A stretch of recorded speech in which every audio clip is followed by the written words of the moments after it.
342장 찬송하십시다.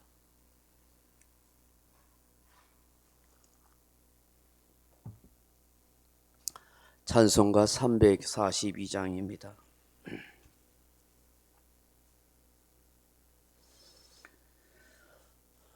너 시험을 당해 죄 짓지 말고 너 용기를 다해 곧 물리치라.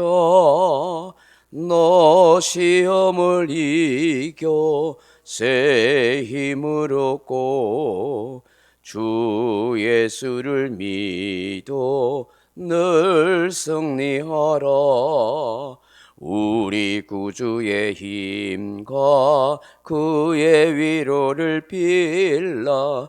주님 내 편에 서서 항상 도우시리. 내 친구를 삼가 잘 선택하고 너 언행을 삼가 늘 조심하라. 너 열심을 다해 늘 충성하고 온 정성을 다해 주 봉사하라. 우리 구주의 힘과 그의 위로를 빌라. 주님 내 편에 서서 항상 도우시리. 잘 이기는 자는 상 받으리니 너 낙심치 말고 늘 전진하라. 내 구세주 예수 힘 주시리니 주 예수를 믿어 늘 승리하라. 우리 구주의 힘과 그의 위로를 빌라. 주님 내 편에 서서 항상 도우시리. 아멘. 하나님 말씀 사도행전 7장 58절 말씀 같이 읽겠습니다. 사도행전 7장 58절입니다.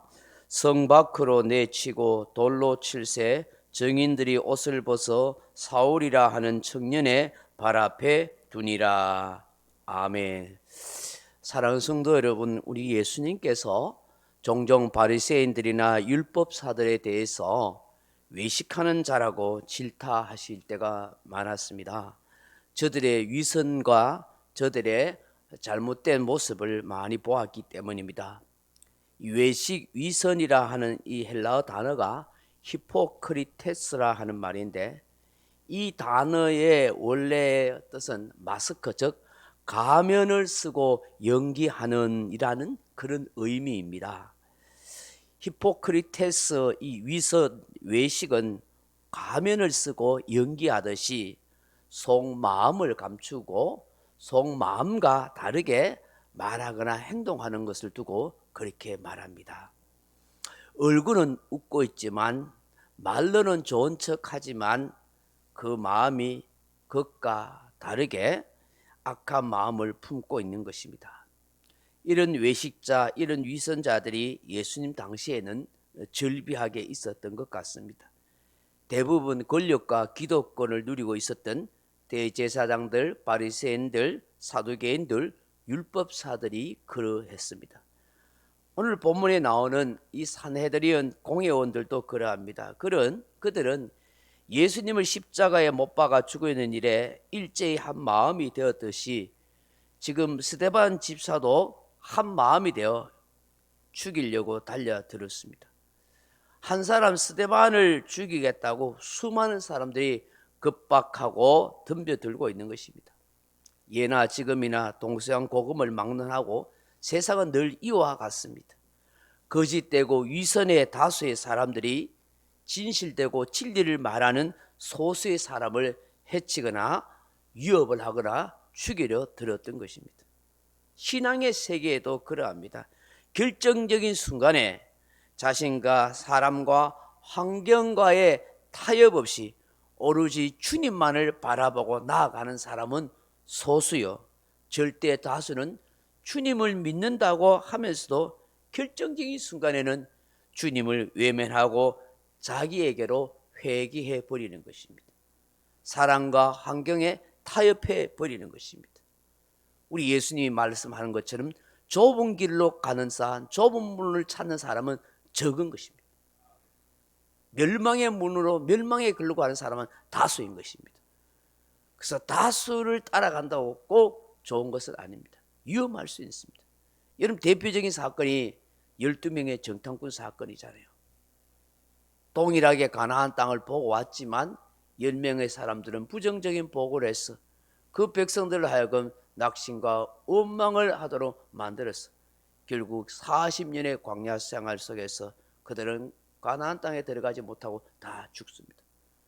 한 2명의 사람 소수지만 갈렙과 여호수아는 하나님의 뜻을 알았고 약속의 말씀을 붙들고 믿음으로 선포했기에 그 두 사람은 가나안 땅에 들어가는 영광된 축복의 주인공이 될 수 있었던 것입니다.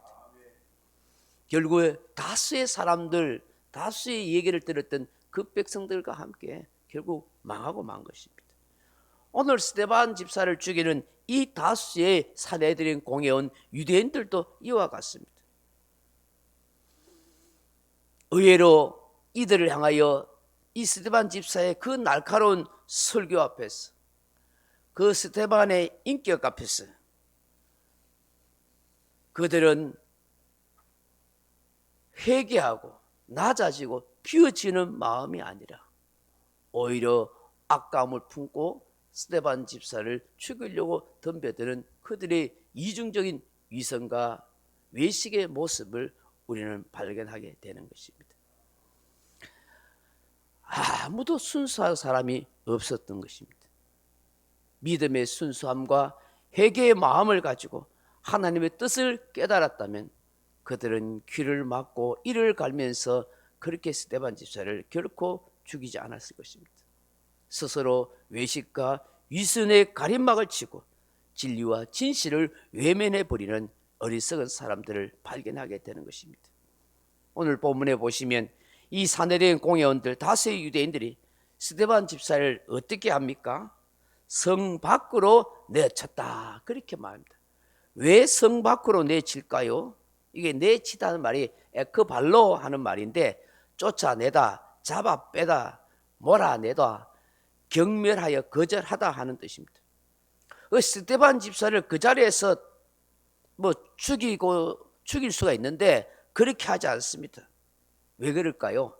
자기들이 머물러 있는 이 예루살렘 성, 혹은 예루살렘 성전에 부정한 피를 흘려서는 안 되겠다는 생각을 가진 겁니다. 보이고 있는 그 예루살렘 성전은 소중하다고 거룩하다고 여기지만 정말 중요한 사람의 마음과 사람의 생명은 그들은 결코 거룩하고 소중하게 여기지 않는 이중적인 위선의 사람의 모습을 보게 되는 거예요.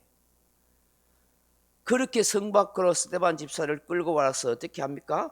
돌로 쳐서 죽입니다. 여러분, 왜 돌로 쳐서 죽일까요? 죽이는 방법도 여러 가지 방법이 있지 않습니까? 목매다 죽일 수 있고, 칼로 죽일 수 있고, 다양한 방법으로 죽일 수 있는데 왜 돌로 쳐 죽일까요?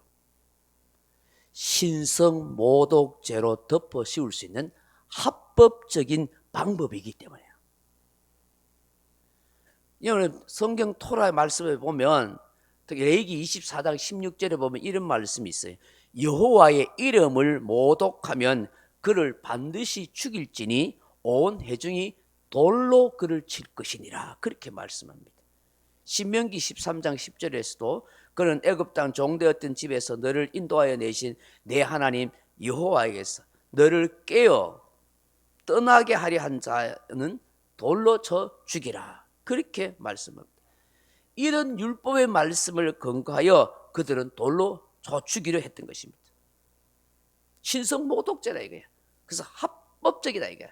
합법적. 하나님이 죽이려 했으니까 우리는 그 말씀에 의거해서 성경에 빗대서 이 스데반 집사가 신성모독죄를 저질렀다. 그래서 돌로 쳐 죽인다. 우리는 아무 죄 없다. 이렇게 생각한 것입니다. 이런 스데반 집사가 신성모독죄를 지었습니까? 오직 하나님이 보내시는 예수 그리스도에 대해서, 그분을 믿고 그 예수 그리스도를 죽인 것에 대해서 회개하라고 그렇게 이야기한 것이지. 오히려 그 회개하라고 외쳤던 그 말씀 앞에서 마음에 찔렸지만 오히려 분노하는 마음으로, 위선자 외식자의 마음으로 이 스데반 집사를 죽인 것입니다. 자신들의 악함과 죄악을 감추려 했던 것입니다. 이렇게 합법적인 근거를 더 확실히 하기 위해서 어떻게 했어요? 성 밖으로 내치고 돌로 칠세 정인들이 옷을 벗어 사울이라 하는 청년의 발 앞에 두니라, 그렇게 말합니다. 정인들이 옷을 벗어서 사울이라는 청년 발 앞에 둔 거예요. 이 정인들이 있지 않느냐. 그리고 이 정인 중에 한 사람이 바로 사울이다, 이렇게 한 거예요. 여러분, 이 사울이 누굽니까? 스데반 집사가 순교하던 피 흘리던 그 역사의 현장을 똑똑히 목격하고 있던 그 정인 중에 한 사람이, 사울이 훗날 예수 그리스도를 전하던 바울이었던 것입니다. 바울. 참, 이게 역사의 아이러니가 아닐 수 없습니다. 하나님의 계획과 역사는 참으로 놀라울 따름인 것입니다. 스데반 집사가 죽는 게 당연하게 여기고, 그 사내들인 공회원들의 정인으로, 합법적으로 죽는다고 정인으로 삼았던 그 사울이 오히려 예수님을 만나 예수님을 증거하는 그런 사람이 되었던 것입니다. 여러분, 아메리카 대륙의 개척 당시에 경건한 청교도들은 혹한과 기근과 그리고 들짐승과 사나운 인디언들에 의해서 정말 많이 죽고 위험에 직면하게 되었다고 해요. 이때 한 정착민촌에 오두막에 살고 있던 아주 나이 많은 퀘이트 교도입니다. 아주 신실한 그런 크리스찬 부부가 살고 있었습니다. 그 어느 날 밤에 이 가정 예배를 드린 후에 남편이 이렇게 말을 한 것입니다. 여보, 많은 위험도 있고 우리를 죽이려는 사람들도 있고 또 인디언들도 있지만 우리가 오늘 시편 91편의 말씀처럼 두려워하지 말고 걱정하지 마십시다.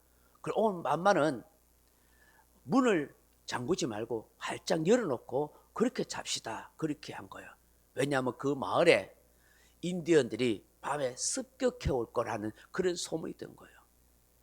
그런데 그러니까 사람들이 두려우니까 전부 막 문을 꽁꽁 잠그고 그렇게 잤는데, 이 부부는 오늘 밤에 문을 활짝 열어놓고 자자. 그리고 모든 두려움과 걱정을 하나님께 맡기자. 그렇게 예배하고 기도하고 잔 거예요. 이 밤이 깊어지자 문이 활짝 열어놨는데 갑자기 어디선가 휘바람 소리가 확 들리더래. 그게 아마 인디언들이 하는 인디언들의 소리인가 봐요. 뭐 그 마을을 습격하자 하는 이런 어떤 소리였는가 봐요. 그리고 휘바람 소리가 좀 들리더만, 그리고 문을 활짝 열어놨는데 갑자기 그 문이 딱 닫히더라는 거예요. 그 밤에 이 부부는 잤어요. 다음 아침 일어났어요. 그 마을이 습격을 당해서 다 죽고 없는데, 불타 없는데 이 집만 살아있고 이 가정만 살아있는 거예요. 어떻게 해서 그렇게 됐을까? 이 부부가 문을 활짝 열어놓은 것은 인디언들을 환영하겠다는 그런 표시였고, 그리고 인디언들도 이 부부가 얼마나 신실하게 사는 크리스찬 부부인가를 알았다는 것이죠. 그래서 그 마을을 습격하여 쑥대밭을 만들 때 수많은 사람들이 죽고 갈 때에도 이 부부만큼은 살려두었더라 하는 것입니다.